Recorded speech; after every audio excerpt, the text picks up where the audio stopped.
Hello students, class 11th chemistry. Last lecture में आप लोगों ने देखा था, हम लोग एटॉमिक रेडियाई के दो ट्रेंड हमने देखे थे, दो टेबल देखी थी। और उसके बाद हमने एल्कली मेटल्स और हैलोजन की एटॉमिक रेडियाई के बारे में डिस्कशन किया था कि कब इंक्रीज होती है और कब डिक्रीज। उसके बाद हमने बताया था कि वो वाले ट्रेंड हम नोबल गैसेज के ऊपर अप्लाई नहीं करते थे, ठीक है। तो उनकी वंडरवाल से हम कंपेयर करके चलते थे। अब नेक्स्ट टॉपिक जो हमारे पास आता है दैट इज आयनिक रेडियस। देखिए, आयनिक रेडियस डिस्कस करने से पहले दो छोटी छोटी टर्म्स आती है हमारे पास। फर्स्ट टर्म है हमारे पास कटायन, कि कटायंस क्या होते हैं। कटायन का मतलब है बच्चे removal of an electron from an atom, कि जब किसी एटम में से हम कोई इलेक्ट्रॉन को रिमूव कर देते हैं तब जो रिजल्टिंग एटम होता है that is known as cation. Clear. उसके बाद आता है हमारे पास नई टर्म अनायन, ये इसका अपोजिट होगा। अनायन में क्या होगा, देखिए, gain of an electron lead to an anion. कहता है जब कोई एटम इलेक्ट्रॉन को गेन कर लेगा तो वो किस में कन्वर्ट हो जाएगा, अनायंस में। क्लियर। यानी कि जब किसी में से इलेक्ट्रॉन निकल रहे हैं तब कटायन बन रहा है, जब इलेक्ट्रॉन गेन हो रहे हैं तो अनायन बन रहा है, ठीक है। अब बात करते हैं आयनिक रेडियाई की, कि आयनिक रेडियाई क्या होती है। कहता measuring the distance between cations and anions in the ionic crystal. यानी कि कहता कटायंस के बीच में और अनायंस के बीच की डिस्टेंस को मेजर कर लेना एक आयनिक क्रिस्टल के अंदर, ठीक है। They have the same trend as the atomic radii. कहता आयनिक रेडियाई का जो ट्रेंड होता है कि कब इंक्रीज होगी कब डिक्रीज होगी, वो किस तरह का होता है जिस तरह का एटॉमिक रेडियाई का ट्रेंड आप लोगों ने देखा था। क्लियर। उसके बाद कहता है cation is smaller than it's parent atom. कहता जो कटायन है जिसमें से इलेक्ट्रॉन रिमूव हुए थे उसका जो साइज होता है वो छोटा होता है एज कंपेयर टू किससे, जिसमें से इलेक्ट्रॉन निकले हैं, ठीक है। तो ऑब्वियसली सी बात है, जब किसी चीज में से कोई चीज निकल जाएगी तो उसका साइज तो छोटा होगा ही, ठीक है। Because it has fewer electrons while it's nuclear charge remains same. और कहता ऐसा क्यों होता है, क्योंकि उसमें से कुछ इलेक्ट्रॉन क्या हो जाते हैं, निकल जाते हैं, लेकिन उसका जो न्यूक्लियर चार्ज रहता है वो सेम रहता है, क्योंकि निकले तो इलेक्ट्रॉन्स है ना, न्यूक्लियर का चार्ज तो क्या रहा है, सेम, ठीक है। उसके बाद बात करते हैं अनायंस की। अनायंस में कहता है the size of the अनायन will be larger.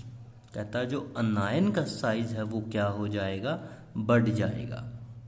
Then it's parent atom, किससे बढ़ जाएगा, उसका जो पेरेंट एटम है उससे, ठीक है। लाइक किसी चीज ने इलेक्ट्रॉन एक्सेप्ट किए, लाइक हमारे पास कोई ए मान लेते हैं, ए ने इलेक्ट्रॉन एक्सेप्ट किया and it converted into A negative, तो अब ए नेगेटिव का जो साइज होगा वो क्या होगा, ज्यादा होगा एज कंपेयर टू ए, ठीक है।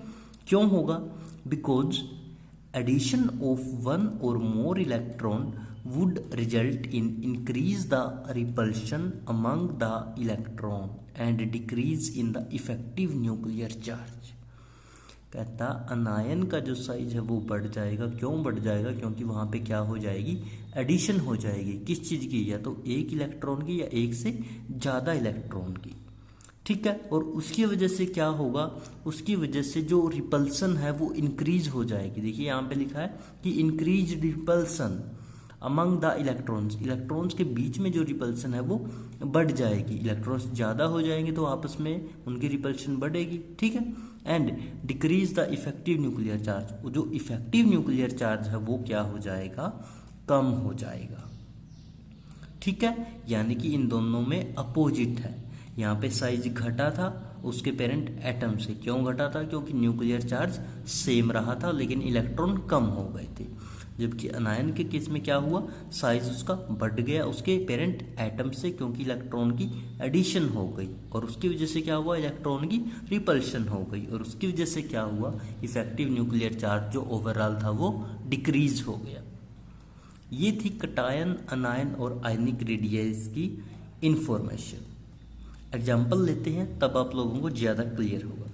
देखिए एग्जाम्पल कहता the ionic radius of F negative. अब ये एफ नहीं है, एफ नेगेटिव। नेगेटिव कब आएगा, जब इलेक्ट्रॉन एक्सेप्ट करेगा, जब एक्सेप्ट करेगा तो वो कौन बनेगा, गेन करेगा, यानी कि अनायन बनेगा। ठीक है, तो ये है हमारे पास फ्लोराइड आयन। क्या है ये, फ्लोराइड आयन। ठीक है, एफ नेगेटिव। इसकी कहता जो एटॉमिक रेडियाई होती है वो होती है 136 पिकोमीटर। क्लियर। फिर कहता है आयनिक रेडियाई ऑफ एफ, यानी कि फ्लोरीन। फ्लोरीन की रेडियाई कितनी होती है, कहता 64। अब देखिए डिफरेंस, ये है हमारा नॉर्मल फ्लोरीन जिसकी है 64। अब इस फ्लोरीन ने इलेक्ट्रॉन को एक्सेप्ट कर लिया and it converted into F negative. अब देखिए इसने क्या कहा था कि इलेक्ट्रॉन्स गेन कर लेगा तो साइज बढ़ जाएगा। ठीक है, उसके पेरेंट एटम से अब साइज ऑब्वियसली सी बात है बढ़ गया। देखिए पहले 64 था, अब 136 हो गया। तो ये क्यों हुआ, क्योंकि इसने इलेक्ट्रॉन एक्सेप्ट किए। ठीक है, ये था एक एग्जाम्पल आयनिक रेडियाई का। अब देखिए आगे, अब बात करते हैं एटॉमिक रेडियाई की। ये तो आयनिक है, ध्यान से देख लीजिए, ये आयनिक है और ये एटॉमिक है। अब बात करते हैं एटॉमिक रेडियाई की। एटॉमिक रेडियाई ऑफ Na यानी कि सोडियम। सोडियम की एटॉमिक रेडियाई दी है 186। ठीक है, अब लिखते हैं इसकी ionic radii. Ionic radii of sodium positive यानी कि Na+, तो इसकी देखिए कितनी होगी, 95। अब एक चीज देखिए, यहाँ पे फ्लोरीन था और यहाँ पे एफ नेगेटिव था, यानी कि एफ नेगेटिव जब उसने इलेक्ट्रॉन एक्सेप्ट की यानी कि साइज बढ़ गया। अब ये है सोडियम और ये है Na पॉजिटिव, यानी कि इसमें से इलेक्ट्रॉन क्या हो गए, कम हो गए। और जब इलेक्ट्रॉन कम होंगे तो पहले देखिए नॉर्मल सोडियम की वैल्यू थी 186, जब इलेक्ट्रॉन कम हुए तब वैल्यू हमारे पास कितनी बन गई, 95। इलेक्ट्रॉन कम हुए तो साइज भी कम हो गया। साइज क्यों कम हुआ, क्योंकि इलेक्ट्रॉन कम हो गए, उसका जो न्यूक्लियर चार्ज था वो क्या रहा, सेम रहा। ठीक है, ये है हमारे आयनिक रेडियाई के एग्जाम्पल। क्लियर यहां तक। उसके बाद चलते हैं नेक्स्ट टॉपिक पे, that is iso electronic species. नई टर्म आ गई है अब हमारे पास, आइसो इलेक्ट्रॉनिक स्पीसीज। देखिए क्या होती है कि some atoms and ions which contain the same number of electrons. कहता है कुछ अनायंस एटम्स होते हैं और कुछ आयंस होते हैं जिनके पास सेम नंबर ऑफ इलेक्ट्रॉन होता है, यानी कि उन सब के पास क्या रहता है, इलेक्ट्रॉन का जो नंबर है वो सेम रहता है। देखिए कैसे, example O2 negative, F negative, Na positive, Mg2 positive have the same number of electron 10। कहते हैं ये जो चारों एग्जाम्पल हमने लिए हैं, इन चारों एग्जाम्पल के पास इलेक्ट्रॉन का जो नंबर है वो सेम है। ठीक है, और वो कितना है, 10। देखिए कैसे, अगर हम नॉर्मल सोडियम की बात करते हैं तो सोडियम का एटॉमिक नंबर होता है 11, इलेक्ट्रॉन्स भी कितने हो गए, 11। लेकिन यहाँ पे क्या है, Na+। का मतलब क्या है, एक इलेक्ट्रॉन इसने लूज कर दिया Na ने and it converted into Na+।